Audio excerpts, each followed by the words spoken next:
বিসমিল্লাহির রহমানির রহিম। প্রিয় ভিউয়ার্স, আসসালামু আলাইকুম। আজকে আমরা জানব গীবত সম্পর্কে। গীবত একটি ভয়ঙ্কর অপরাধ, ইসলামী বদনাম করা। গীবত বা অপবাদ বা মিথ্যা রটানো একটি মারাত্মক গুনাহ। এটি শুধু একজন মানুষের সম্মান নষ্ট করে না, সমাজে ও দ্বিভেদ ও ঘৃণা সৃষ্টি করে।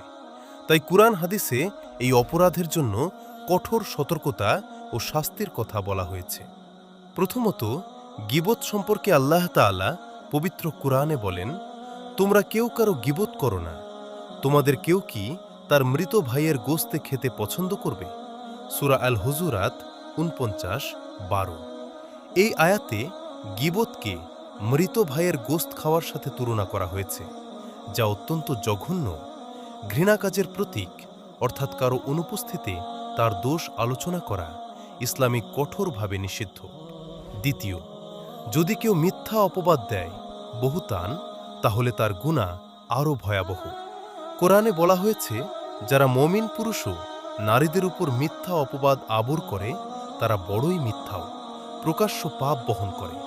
সূরা আল আযাব ৩৩:৫৮। এ ধরনের অপরাধ আল্লাহর কাছে মারাত্মক অপরাধ হিসেবে গণ্য হয়। তৃতীয়, রাসূলুল্লাহ সাল্লাল্লাহু আলাইহি ওয়াসাল্লাম গীবত ভয়াবহতা সম্পর্কে বলেন, গীবত হলো তোমার ভাই সম্পর্কে এমন কিছু বলা যাচ্ছে পছন্দ করে। সাহাবারা জিজ্ঞেস করলেন, যদি তা সত্য হয়? তিনি বললেন, যদি সত্য হয় তবে তার গীবত, আর যদি মিথ্যা হয় তবে তা অপবাদ। সহিহ মুসলিম।